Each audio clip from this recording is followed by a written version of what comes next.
डिपर्सन means होता है अवनमन।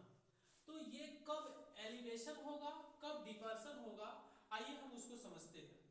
तो सबसे पहले बच्चों यहाँ पर एक छोटा सा ये है कि जैसे कोई ऑब्जर्वर है, यानी आप है, हम हैं, कोई है, और वो ऑब्जर्वर अगर यहां से ऑब्जेक्ट को ऊपर की तरफ देखता है, अगर ऊपर ऑब्जेक्ट को देखता है तो जो ऑब्जेक्ट और उसके आई के बीच में जो एंगल फॉर्म होता है वो हॉरिजॉन्टल से ऑब्जेक्ट और उस ऑब्जर्वर के बीच में जो एंगल फॉर्म होता है उसे एंगल ऑफ एलिवेशन कहते हैं, उसे एंगल ऑफ एलिवेशन कहते हैं। मींस उन्नयन कोण होता है जब हम किसी भी ऑब्जेक्ट को नीचे से ऊपर की तरफ देखते हैं, ऊपर अगर ऑब्जेक्ट उठता है तो वहां एंगल ऑफ एलिवेशन होता है।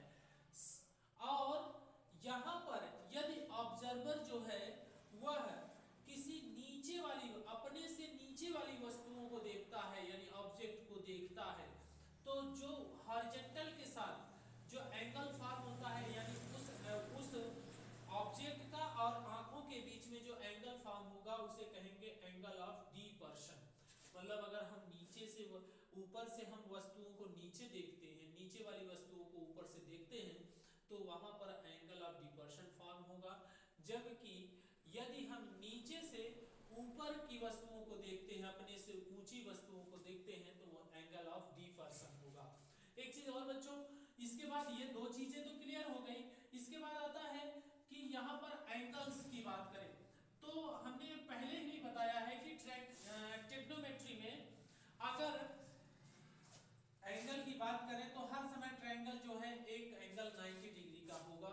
ऐसे ही यहाँ ऊंचाई और दूरी का मतलब हो गया, हाइट एंड डिस्टेंस जो चैप्टर है, जो एक्सरसाइज है, जो टॉपिक है, जो आपको पढ़ना है, इसमें ये बताया जा रहा है कोई भी प्रॉब्लम्स जैसे आएंगी कि किसी टेम्पल की ऊंचाई या फिर किसी पेड़ की जो है परछाई जिसे आप कहते हैं शैडो, वो शैडो इतने डिग्री पर बन रही है, तो इसके लिए हमको एज अ ट्रायंगल के रूप में परपेंडिकुलर वो क्या हो गया, वो आपका टेम्पल हो गया या आपका ट्री हो गया या आपके पोल हो गए या आपका बिल्डिंग हो गया वो, और उसके जो शैडो होगी हर समय हॉरिजॉन्टल में फॉर्म होगी। तो यहाँ पर ये परपेंडिकुलर, ये बेस हो गया और ये हाइपोटेनियस हो गया। अब यहाँ पर जो बनता है, जो एंगल फॉर्म होता है हर समय, वो एंगल होता है बेस और हाइपोटेनियस के बीच में ही बनता है। अगर हम इस एंगल को बेस, इस एंगल को लेते हैं तो यहाँ पर बेस चेंज हो जाएगा। अभी बेस हो गया आपका ये और परपेंडिकुलर आपका ये हो गया।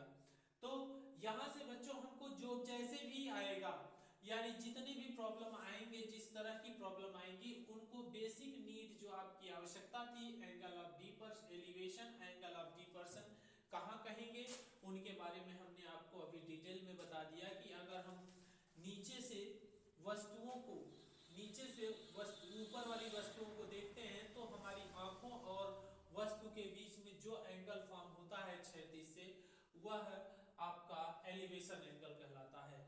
और इसी प्रकार आगे जो है एंगल ऑफ डिपर्सन में ये कहा जाए कि हम अपने ऊंचे से नीचे वाली वस्तुओं को देखते हैं, यानी नीचे की तरफ देखते हैं ऊपर से, तो वहां पर वस्तु और हमारी आंखों के बीच में जो हॉरिजॉन्टल के साथ जो एंगल बनता है वो एंगल ऑफ डिपर्सन होता है। सेकंड मैंने ये आपको बताया कि सेकंड में कि ये कहा कि यहाँ पर जो एंगल फॉर्म होगा वो सदैव जो होगा परपेंडिकुलर और सॉरी हाइपोटेनियस और बेस के बीच में एंगल फॉर्म होंगे। ठीक है, ये सारी चीजें आपको हो गया। तो ये बेसिक नीड जो आपको आवश्यकता थी इंट्रोडक्शन की वो मैंने दे दिया। अब एक्सरसाइज के चलते हैं।